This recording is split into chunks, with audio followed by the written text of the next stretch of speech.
بسم اللہ الرحمن الرحیم۔ ندیم بٹ چینل میں مراقبہ سمجھنے والوں اور باقاعدہ مراقبہ کرنے والوں کو خوش آمدید۔ گریز۔ شروع میں بہت زیادہ مراقبہ نہیں کرنا چاہیے۔ شدت پسندی کے بجائے اعتدال کا راستہ مناسب ہے۔ بہت زیادہ شدت برتنے سے گریز کی قوت غالب آ سکتی ہے۔ ہو سکتا ہے کہ آدمی بہت الجھن اور بیزاری سے مغلوب ہو کر مراقبہ ترک کر دے۔ چنانچہ ابتدا میں مراقبے کا وقفہ کم رکھنا چاہیے اور پھر بتدریج اضافہ کرنا چاہیے۔ مراقبے میں پابندی وقت بہت زیادہ اہمیت رکھتی ہے۔ بعض لوگ کسی دن بہت زیادہ مراقبہ کرتے ہیں تو کسی دن وقفہ بہت کم کر دیتے ہیں اور بعض اوقات ناغہ ہو جاتا ہے۔ شعور پوری کوشش کرتا ہے کہ کسی طرح مراقبے کی مشق ترک کر دی جائے۔ کبھی یہ خیال آتا ہے کہ آج تھکن بہت ہو گئی ہے لہٰذا کل مراقبہ کر لیں گے۔ کبھی خیال آتا ہے کہ آج نیند پوری نہیں ہوئی لہٰذا جلد سو جانا چاہیے۔ کبھی یہ بات ذہن میں آتی ہے کہ آج کے بجائے کل سے پابندی کے ساتھ مراقبہ کریں گے۔ اس طرح ہر روز ناغہ ہوتا رہتا ہے۔ اکثر لوگ ماحول یا حالات کے سازگار ہونے کی شکایت کرتے ہیں۔ بلا شبہ ہر کام کے لیے ماحول کا سازگار ہونا ضروری ہے، لیکن شعور مراقبے سے بچنے کے لیے اس بات کو بہانہ بنا لیتا ہے۔ اگر تمام ناسازگار عوامل دور ہو جائیں تو آدمی کوئی دوسرا عذر تلاش کر لیتا ہے۔ جب ہم کوئی تقاضا یا خواہش پوری کرنا چاہتے ہیں تو اچھے برے ہر حال میں پورا کر لیتے ہیں۔ نیند آتی ہے تو شور کے باوجود بستر پر لیٹ کر سو جاتے ہیں۔ دفتر جانے میں دیر ہوتی ہے تو ناشتہ چھوڑ کر دفتر چلے جاتے ہیں۔ معاش کے کام کے لیے صبح سویرے جانا ہوتا ہے تو کسی نہ کسی طرح صبح اٹھ جاتے ہیں اور دل چاہے نہ چاہے کام پر چلے جاتے ہیں۔ اگر ہم مراقبے کے فوائد سے آگہی چاہتے ہیں تو جس طرح دوسرے کاموں کے لیے وقت نکال لیتے ہیں، مراقبے کے لیے بھی وقت نکالنا امر لازم ہے۔ اگر ہم دن بھر کی مصروفیات کا جائزہ لیں تو یہ بات سامنے آ جاتی ہے کہ معاشی اور معاشرتی مصروفیات کے علاوہ ایک قابل ذکر وقفہ بیکار وقت گزاری، سوچ بچار اور بے مقصد مصروفیات میں گزر جاتا ہے۔ اس کے باوجود ہم شکایت کرتے ہیں کہ اتنی زیادہ مصروفیت ہوتی ہے کہ وقت ہی نہیں ملتا۔ اگر ہم مراقبے کے ذریعے کچھ حاصل کرنا چاہتے ہیں اور 24 گھنٹوں میں سے نصف گھنٹہ بھی نہیں نکال سکتے تو دراصل ہم مراقبہ کرنا ہی نہیں چاہتے۔ مراقبہ اور نیند۔ مراقبہ اور نیند کو یکجا نہیں ہونا چاہیے، یعنی ایسی حالت میں مراقبے سے پرہیز کرنا چاہیے جب یہ اندیشہ ہو کہ نیند غالب آ جائے گی۔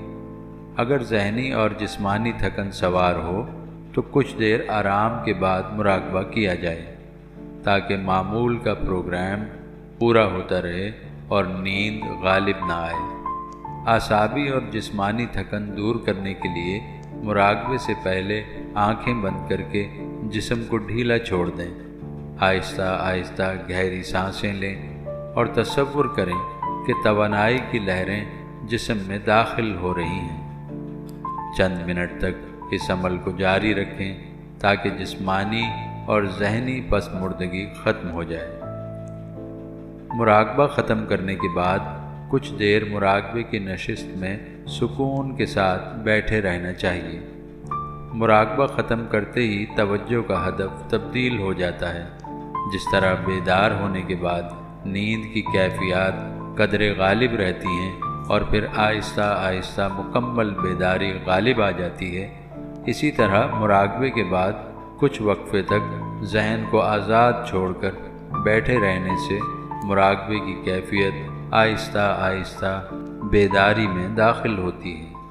کچھ دیر بیٹھے رہنے کے بعد آہستگی سے کھڑے ہو کر کمرے میں ٹہلیے، گفتگو سے پرہیز کیجیے۔ اگر بولنا ہو تو دھیما لہجہ اختیار کیا جائے۔ اس طرح مراقبے کے اثرات زیادہ سے زیادہ بیداری میں منتقل ہوتے ہیں۔ روحانیت میں بہت زیادہ سونا ناپسندیدہ عمل ہے۔ زیادہ سونے سے دماغ کے اوپر جمود طاری ہو جاتا ہے۔ اس لیے نیند میں اعتدال کی ہدایت کی جاتی ہے۔ اگرچہ کم سے کم سونا روحانی صلاحیتوں کی بیداری میں معاون ثابت ہوتا ہے، لیکن ایک عام شخص کے لیے اور خاص طور پر مبتدی کے لیے نیند کا وقت بہت کم کرنا ٹھیک نہیں ہے۔ نیند کا دورانیہ ذہنی اور جسمانی تقاضے کے مطابق ہونا چاہیے۔ اوسطاً 6 گھنٹے کی نیند مناسب ہے۔ بعض لوگوں کو سونے سے پہلے رسالوں یا کتابوں کے مطالعے کی عادت ہوتی ہے۔ اس طرز عمل کا نقصان یہ ہے کہ ذہن ان کے ناگوش قبول کر لیتا ہے اور نیند کے دوران ان کی بازگشت ہوتی ہے۔ ذہن کی اس عادت سے فائدہ بھی اٹھایا جا سکتا ہے۔ طریقہ یہ ہے کہ سونے سے پہلے کچھ دیر مراقبہ کریں اور پھر بستر میں چلے جائیں، تاکہ مراقبے کی کیفیات ذہن میں دور کرتی رہیں۔ اس بات کی وضاحت کی جا چکی ہے کہ مراقبہ اور نیند کو باہم ملانا صحیح نہیں ہے، یعنی مراقبہ کرتے ہوئے ارادے کے ساتھ نیند کو مسلط نہیں کرنا چاہیے۔ اس لیے چند منٹ بیٹھ کر مراقبہ کریں اور پھر سونے کے لیے لیٹ جائیں۔ غذا زود ہضم اور سادہ استعمال کرنی چاہیے اور اتنی ہونی چاہیے کہ معدے پر بار نہ بنے۔ اس طرح آدمی ہلکا پھلکا رہتا ہے، بلکہ ذہنی اعتبار سے بھی مرکزیت حاصل رہتی ہے۔ طبی نقطہ نظر سے بھی ثقیل غذائیں اور تیز مرچ مسالے صحت کو نقصان پہنچاتے ہیں۔ مختصر یہ کہ غذا کے معاملے میں اعتدال کا راستہ اختیار کرنا چاہیے۔ مراقبہ یا کوئی بھی روحانی مشق بھرے پیٹ نہیں کرنی چاہیے۔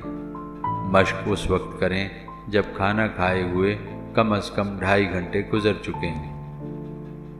توانائی کا ذخیرہ۔ ہمارا رابطہ ہر وقت کائناتی ذہن سے قائم رہتا ہے۔ مراقبے کے ذریعے کائناتی ذہن کی توانائی زیادہ سے زیادہ ذخیرہ ہونے لگتی ہے۔ اس توانائی کو محفوظ کر کے صحیح استعمال کرنا ضروری ہے۔ اس کے لیے ان تمام مشاغل اور ذہنی کیفیات سے بچنا چاہیے جن سے توانائی ضائع ہوتی ہے۔ یہ توانائی مراقبے میں مدد دیتی ہے اور ان حواس کو متحرک کرتی ہے جن کا دروازہ روحانی دنیا میں کھلتا ہے۔ اگر ہم اپنی ذہنی کیفیات پر کنٹرول نہیں کریں گے تو توانائی کا رخ اعلیٰ کے بجائے اسفل کی طرف ہو جائے گا اور وہ اسفل حواس میں عمل درآمد کر کے ضائع ہو جائے گی۔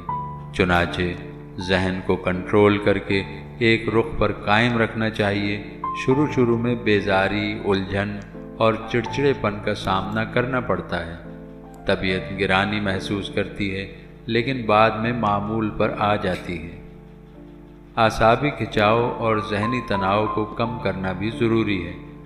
ذہن کو ارادے کی قوت سے اتنا یکسو اور غیر جانبدار رکھا جائے کہ وہ دماغی الجھنوں سے کم متاثر ہو۔